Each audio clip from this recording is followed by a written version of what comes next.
Positive thinking won't let you do anything.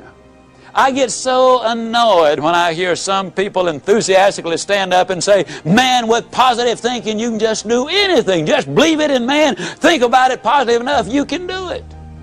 I believe that's ridiculous. See, I'm 60 years old. I don't care how positive I got. I could not whip a boxing champion. I don't care how positive I got. I could not play football in the NFL or the basketball in the NBA. I don't care how positive I got. I couldn't perform major surgery on you and have you live. Nor could I give you a lecture on nuclear physics. Positive thinking won't let you do anything, but it will let you do everything. Better than negative thinking will. Now, I know that for most busy people, getting regular exercise is about as easy as climbing Mount Kilimanjaro. But it can be done. You've just got to have a plan. You've got to set some goals, because it's just as difficult to reach a destination you don't have as it is to come back from a place you've never been. Unless you have definite, precise, clearly defined goals, you will not realize the maximum potential that lies within you. And this applies to every aspect of your life, not just to exercise. Now, here's some steps you can take towards that end. First, identify your goals, and next, set a deadline for reaching them. Make a list of obstacles you have to overcome to reach your goals. Identify the people who can help you overcome those obstacles, and make a list of skills you have and those you need to achieve your goals, and then develop a plan. Now, a word about goals themselves. There are 7 different kinds of goals. There are physical, financial, spiritual, career, family, mental, and social. And these 7 types of goals share several characteristics. First, to be effective, they must effect change. We must have some big goals, because thinking big creates the excitement necessary for accomplishment. Second, you must have some long-range goals so that short-range frustrations don't stop you in your tracks. Occasionally, circumstances do arise that are beyond your control, and oftentimes obstacles such as market changes, sickness, accidents, or family problems can be pretty intimidating. But by keeping your eye on the prize, you will find that the excitement of winning that prize will carry you through the tough times. Third, if you don't have daily objectives, you qualify as a dreamer and not as a doer. Dreamers are fine, provided they build foundations under their dreams by working daily towards them. Often, the difference between the great and the near great is the awareness that making it big means working every day towards our long-range objectives. And 4, your goals must be specific, not vague or general. If you want a new home, for example, know every detail of that house. How many square feet, number of rooms and bathrooms, the shape of the living room, the type and kind of lot, its location. If it's a car you're dreaming about, picture the make, the model, the color, and every option you want it to have. You see, if you want to reach your goal, you must see it, be able to smell, to touch, and to taste it. Know how it looks and what it feels like in your own mind. Before you can reach that goal, you see, it is true that whether you think you can or think you can't, you are generally right. Step number 6, you need to feed your mind with the good, the clean, the pure, the powerful, and the positive. Let me ask you a question. If I were to come into your living room one day with a pail of garbage and dump it on your living room floor, what do you think you'd do? I bet I can answer the question. You would either get your gun and say to me, now, Ziglar, I'll bet you can clean that up. Or you'd get on the telephone and you'd call the police. Or you'd whip me as long as I was there. Those are things you would probably do. I mean, and then for months you'd be talking about this crazy guy came in my home, dumped garbage on the floor, ought to shot him. As a matter of fact, I wish I had. But we could clean the garbage up off your living room floor. But what about the garbage that we dump in our mind every single day? Einstein said that it takes 11 correct inputs to overcome one incorrect input. And a lot of the things which go in our minds and in our children's minds is not a thing in the world but pure garbage. I would ask you to do this. Evaluate what you read and what you view. Evaluate it in this light. Will this really help me to accomplish my objectives in life? Or is this going to be a deterrent to me accomplishing my objectives in life? Remember, you're what you are and where you are because of what's gone into your mind. And you can change what you are, you can change where you are by changing what goes into your mind. Now, as you probably suspect, I'm an absolute enthusiast about the cassette recorder. I believe it's the most fascinating educational tool that we have in our country. I was a visiting scholar for the University of Southern California for 2 years. One of the things they discovered was that if you live in a metropolitan area and drive 12,000 miles a year, that in 3 years' time you can acquire the equivalent of 2 years of college education. You can learn virtually anything you want to know about finances, foreign languages, the Bible, how to set goals, how to close sales, how to plan your life. You can learn so many things while you're there in your car. Feed your mind. Second thing I would encourage you to do is start reading something good every day. Did you know if you read 20 minutes a day and you're an average reader, that at the end of the year you will have read 20 200-page books, and that the average American only reads one good book a year? Think of what an advantage that will give you over the competition in whatever field you're in. Now, who does these things? Well, Mary Kay Ash of Mary Kay Cosmetics told me that she would never get in her car without a cassette that she could listen to while she was going somewhere. H.L. Hunt, worth $3 billion at his death, listened to cassette recordings until after he was 80 years old. Wallace Johnson, one of the co-founders of Holiday Inns International, over 80 years old, tells me he listens every day and reads at least 2 good books every month. Alan Bean, one of the astronauts who walked on the moon, told me that the astronauts on their way to the moon and back, and please understand, these people have the best self-images, the most clearly defined goals, the most positive mental attitude. They're the most confident, competent people as a group, maybe that our country has. But these people were listening to motivational recordings on their way to the moon and back. And what a delight it is for me to be able to say that some of the recordings they were listening to were fantastic. You need to feed your mind. Now, a lot of times people say, yeah, you know, when I'm down in the dumps just a little bit, I really enjoy listening because it gives me a lift. Well, I'm glad to hear that, but let me give you the most surprising news maybe you've ever heard. It's good to listen when you're down. But folks, the ideal time to listen is when you're sky high. Let me tell you why.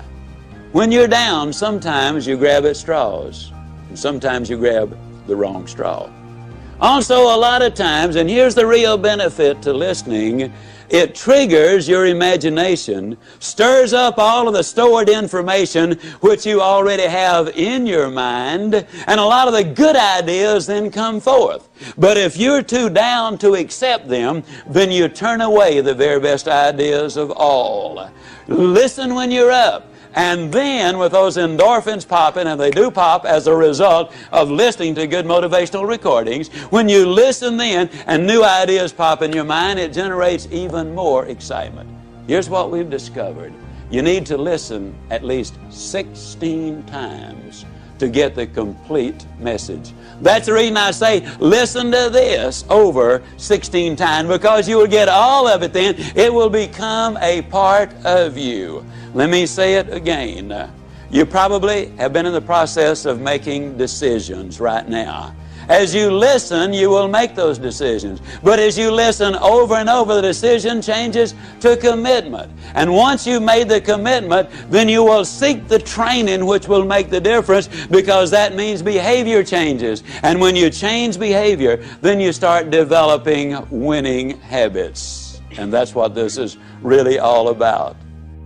Step number 7, if you want to build a winning attitude, you need to take time, and this is probably going to surprise you based on what you've heard me say so far, but you need to take time to be quiet. You know, the average American sleeps 30 minutes too late every day.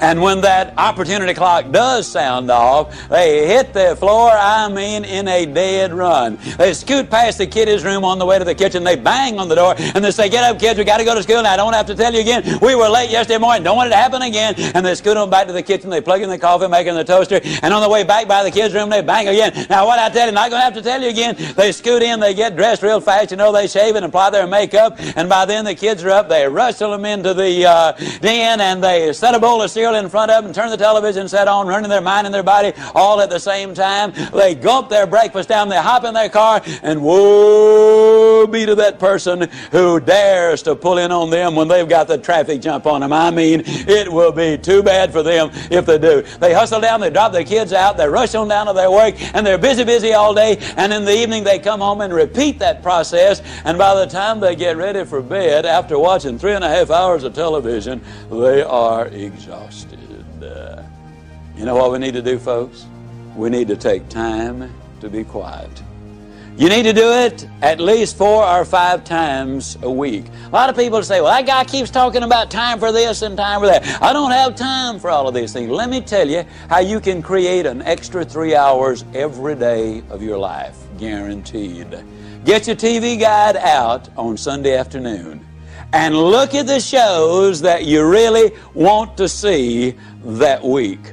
Over 70% of all of the time spent watching television, you're watching things you have no interest in watching. Let me encourage you to do this. Take a slow, lazy, drifting, absolutely meaningless walk. Just almost go to sleep on the walk. Not an exercise walk, you need to do those too, but a very quiet walk. Pick out a place in your home where you can be absolutely quiet on occasion. If you have to get up 30 minutes earlier, that's wonderful. I don't know why, but I seem to wake up earlier in the winter months than I do in the summer months. And when I get up, it's pitch dark. I have a nice little office. I go in there and I turn on the gas log and I sit there. And every time I do that, without exception, I have the most exciting day of my life. I simply run through my mind the things I'm going to be doing. As you plan the day, as you think of all of the things we've got to be excited about, it really does renew your energy and it gets you excited about the day. Now let me tell you something.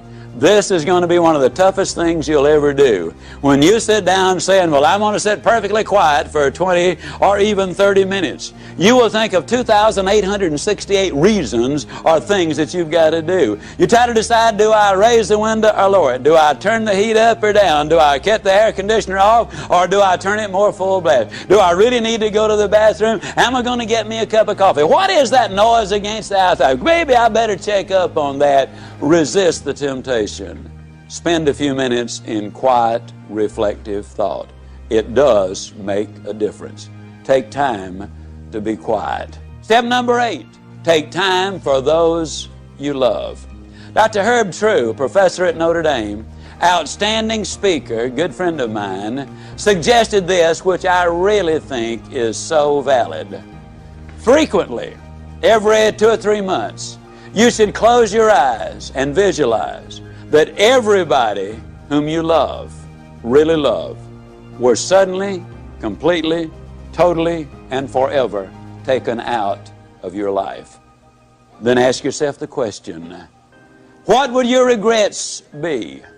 Would you really regret that you had not picked up the telephone and called that distant cousin, or even a brother or a sister, or a mother or father, or a son and a daughter? Would it be really a heartbreaking experience because you had not called and said, "You know, I'm really sorry that we had the problem"? I don't know whether it was your fault or my fault, but let's get together and solve the problem. Take time for those you love. Spend time with each other. Those of you who are married, spend time as husband and wife, just enjoying each other, communicating with each other, getting acquainted with each other. Earlier I said all of the studies reveal that if there is that close relationship, then success is more likely to come your way. Korn Ferry International, an executive search firm in New York City, in conjunction with the UCLA School of Management, did a study on 1,362 vice presidents, men and women who were aspiring to the president's chair. Their average income was $215,000. They had spent an average of 15 years working for the company, and the most lucrative of them, those who had the highest paying of all the jobs, had had 2 or fewer jobs in their lifetime. They were loyal to their company. 87% of them were still married to their one and only mate. 92% of them were raised by 2-parent families. But the story has even more.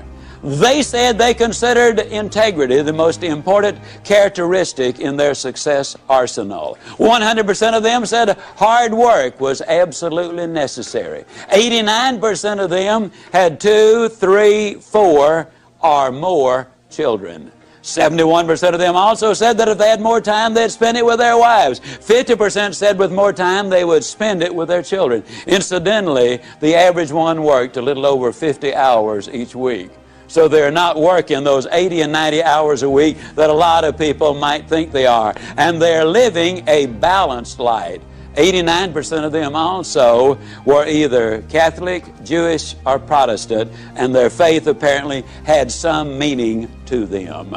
U.S. News and World Report did a study of the millionaires in America. There are now 1 million of them.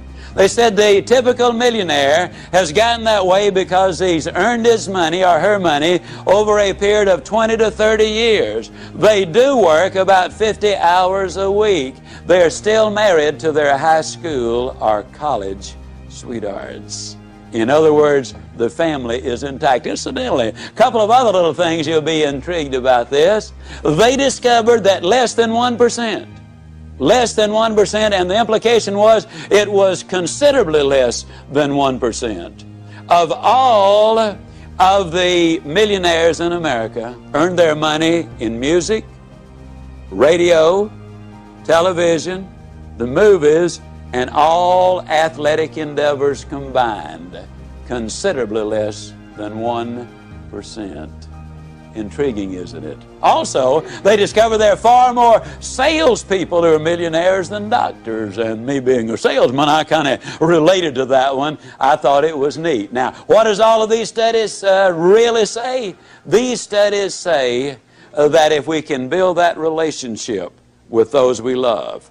Now, your family might simply be mother and daughter. It might be father and son. It might be husband and wife. It might be brother and sister. But you know who you're close to. The better you get along with the ones you love, the more likely you are to be successful in whatever else it is you do.